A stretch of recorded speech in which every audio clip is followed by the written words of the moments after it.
আসসালামু আলাইকুম। আজকে আপনাদের সাথে শেয়ার করতে যাচ্ছি আমার দীর্ঘ ৫ টা বছরের অভিজ্ঞতা প্রবাস জীবনের।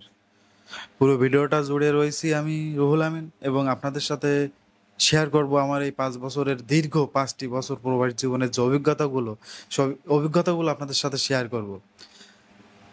যারা যেতে ইচ্ছুক প্রবাসে ভিডিওর কথাগুলো পুরোপুরি শোনার চেষ্টা করবেন। আশা করি আপনাদের অনেক উত্তর এর ভিতরে পেয়ে যাবেন। দেখুন আমি ৫ বছর ছিলাম, ৫ বছরের বেশি ছিলাম। এর ভিতরে অনেক কাহিনী আছে। তবে আমি মেইন কাহিনীগুলো আপনাদের সাথে শেয়ার করি। আপনারা এগুলো শুনবেন এবং ভালোভাবে চিন্তাভাবনা করবেন এবং যারা যেতে চান তারা যাবেন। আমি গিয়েছিলাম কিন্তু ড্রাইভার হিসেবে, হাউস ড্রাইভার হিসেবে। ওখানকার ভাষায় সাওয়াক্কাস বলে। যদিও সেখানে আমি যদিও সেখানে হাউস ড্রাইভার হিসেবে গেছিলাম। কিন্তু আমি হাউস ড্রাইভার হিসেবে কিন্তু কাজ করতে পারিনি। মানে ড্রাইভারের পাশাপাশি আমার কিন্তু অনেক কাজ করতে হয়েছিল।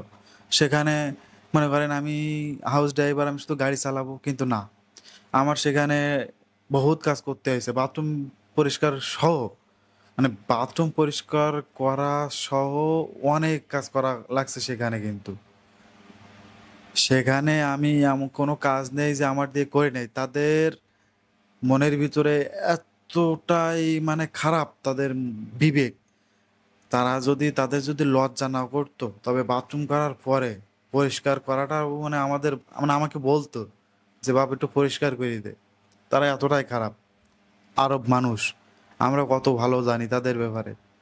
যে তারা কত নরম, বিনয়ী, নবীর সুন্নত মেনে চলে। আল্লাহ সেই যে দেশে কাবা ঘর আছে, যে দেশে নবী রাসূলের কবর আছে, নবী রাসূলের স্মৃতি আছে, সেই দেশের মানুষ এতটা খারাপ হবে আমরা বুঝতে পারিনি কোনোদিন। কল্পনাও করতে পারিনি। কিন্তু আমি সেখানে ৫ বছর থেকে তাদের মনের ভিতরে একেবারে কি আছে না আছে, তারা কত কি খারাপ হইতে পারে সবকিছুই আমি মানে মানে না গেলে সেখানে আমি বুঝতে পারতাম না। তারা এতটাই খারাপ হয়। বিশেষ করে আরব দেশের মানুষগুলো। আমি গেছিলাম কিন্তু সৌদি আরবে। তারপরেও তারা যে এতটা খারাপ হয় আমি কিন্তু কল্পনাও করতে পারিনি। এই ৫ টা বছরে আমি মানে তাদের একেবারে গভীর থেকে গভীরতম ঢুকে তাদের সাথে, যেহেতু আমি ফ্যামিলি ড্রাইভার, তাদের ভেতরে যা আছে, তাদের ব্যবহার, আচার-ব্যবহার, তাদের চরিত্র, তাদের এই যে নামাজ কালাম, এই কি যে হাদিস কোরআন যা আছে, দুনিয়ার সবচেয়ে খারাপ মানুষ যদি থাকে তা তারাই ছিল। সব মানুষ সমান না যে আমি এই খারাপ জায়গায় ছিলাম বলে সবাইকে খারাপ বলতেছি তা না। ভালো মানুষ অবশ্যই আছে। ভালো মানুষ না থাকলে তো দুনিয়া টিকতো না। তবে 80% মানুষই কিন্তু খারাপ। আমি একজন প্রবাসী হয়ে বাংলাদেশ থেকে ওখানে গেছি। আমার সাথে সৌদিরা কথা বলে না। ঘিন্না লাগে যে আমি গরিব মানুষ। বাইরে থেকে দেখছি বাংলাদেশ, পাকিস্তান, ইন্ডিয়া, মানে আরো দেশ, সুদানি, ইগান সেখান থেকে যারা যায় কাজে, তাদের সাথে সবার সাথে কিন্তু একই ব্যবহার করে এই সৌদিরা। একটাই একটাই কি অপরাধ, কি আমরা গরিব মানুষ তাদের এখানে কাজ করতে গিয়েছি। তারা আমাদের সাথে মানে কোনোভাবে ভালোভাবে কোনো কথা বলে না। মার্কেটে যায়, রাস্তায় যায়, যেখানে দেখা হয় যদি সালাম দেয় ওয়ালাইকুম আসসালাম বলে ওইভাবে হাঁটবে। আরে ২-১ জন তো সালামের উত্তরই দেয় না। "কিরা তুই? তোর সাথে সালামের উত্তর দিতে হবে না, তোর সাথে কিসের কথা?" এরকম কিন্তু তারা।